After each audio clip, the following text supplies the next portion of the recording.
سن 1953 میں دنیا سرد جنگ کے خطرناک دور سے گزر رہی تھی۔ امریکہ اور سوویت یونین ایک دوسرے کے خلاف طاقت حاصل کرنے کی دوڑ میں لگے ہوئے تھے۔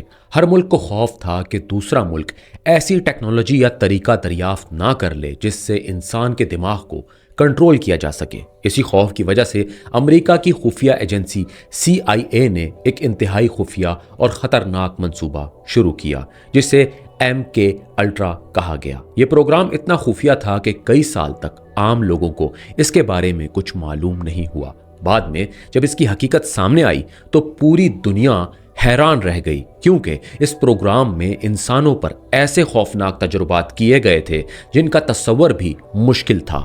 CIA یہ جاننا چاہتی تھی کہ کیا کسی انسان کی سوچ، یادداشت، فیصلے اور شخصیت کو تبدیل کیا جا سکتا ہے؟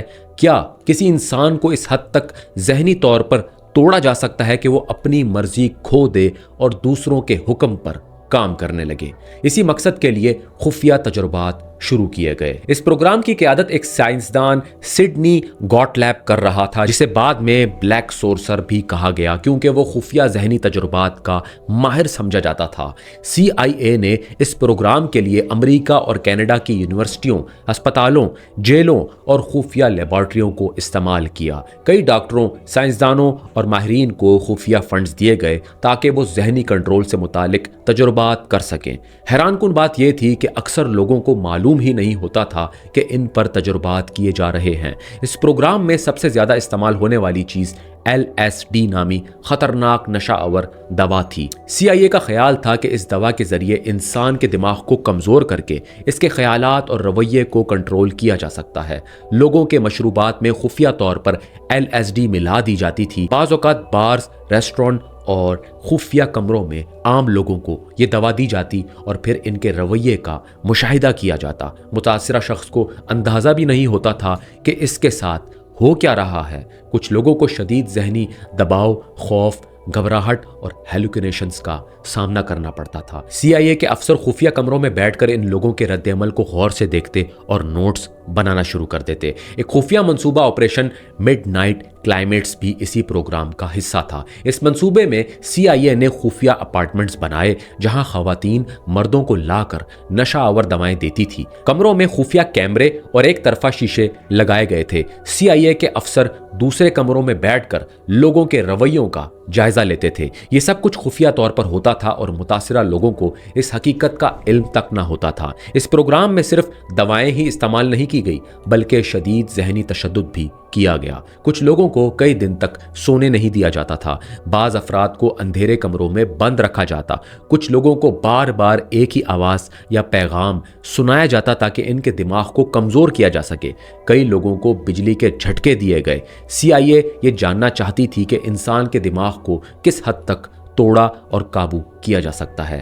کینیڈا کے ایک ڈاکٹر ایون کیمرون نے بھی اس پروگرام میں حصہ لیا۔ اس نے ذہنی مریضوں پر انتہائی خوفناک تجربات کیے۔ مریضوں کو کئی ہفتوں تک دواؤں کے ذریعے بے ہوش رکھا جاتا، پھر ان کے کانوں میں بار بار مخصوص جملے چلائے جاتے تاکہ ان کی پرانی یادداشت اور شخصیت ختم کر کے نئی شخصیت بنائی جا سکے۔ ان تجربات کی وجہ سے کئی مریض ذہنی طور پر تباہ ہو گئے۔ کچھ اپنے یادداشت کھو بیٹھے، کچھ عام زندگی گزارنے کے قابل ہی نہ رہے اور کچھ ہمیشہ کے لیے نفسیاتی مسائل کا شکار ہو گئے۔ اس پروگرام سے جڑا ایک اور خطرناک واقعہ امریکی سائنسدان فرینک اولسن کی موت تھی۔ فرینک اولسن CIA کے لیے کام کرتا تھا۔ ایک دن اسے خفیہ طور پر LSD دی گئی۔ چند دن بعد وہ ایک ہوٹل کی کھڑکی سے گر کر مر گیا۔ سرکاری طور پر کہا گیا کہ اس نے خودکشی کی، لیکن بعد میں شبہ پیدا ہوا کہ شاید اسے خاموش کرایا گیا کیونکہ وہ MK الٹرا کے خطرناک راز جان چکا تھا۔ یہ پروگرام کئی سال تک خفیہ طور پر چلتا رہا۔ ہزاروں لوگوں پر تجربات کیے گئے، ان میں قیدی، فوجی، ذہنی مریض اور عام شہری شامل تھے۔ کئی لوگوں کو کبھی معلوم ہی نہیں ہوا کہ وہ ایک خفیہ تجربے کا حصہ تھے۔ سن 1973 میں CIA کے ڈائریکٹر رچرڈ ہیلمز نے حکم دیا کہ MK الٹرا سے متعلق زیادہ تر فائلیں تباہ کر دی جائیں۔ ہزاروں خفیہ دستاویزات جلا دی گئی تاکہ حقیقت دنیا کے سامنے نہ آ سکے، لیکن کچھ دستاویزات بچ گئی۔ انہی دستاویزات کی وجہ سے بعد میں یہ راز سامنے آ گیا۔ سن 1975 میں امریکی کانگریس نے اس معاملے کی تحقیقات شروع کی۔ چرچ کمیٹی نامی تحقیقاتی ٹیم بنائی گئی۔ تحقیقات میں معلوم ہوا کہ CIA نے غیر قانونی انسانی تجربات کیے تھے، بعد میں امریکی حکومت نے تسلیم کیا کہ MK الٹرا حقیقت میں موجود تھا۔ جب یہ خبر دنیا کے سامنے آئی تو لوگوں میں خوف پھیل گیا۔ عوام حیران تھے کہ ایک خفیہ ایجنسی اپنے ہی شہریوں پر اس قسم کے خوفناک تجربات کیسے کر سکتی ہے۔ کئی متاثرہ افراد نے حکومت پر مقدمے کر دیے، کچھ کو معاوضہ ملا، لیکن بہت سے لوگوں کی زندگیاں تباہ ہو چکی تھی۔ آج بھی MK الٹرا دنیا کے سب سے خطرناک خفیہ پروگراموں میں شمار ہوتا ہے۔ کچھ لوگ مانتے ہیں کہ ایسے تجربات آج بھی دنیا میں کہیں نہ کہیں جاری ہیں۔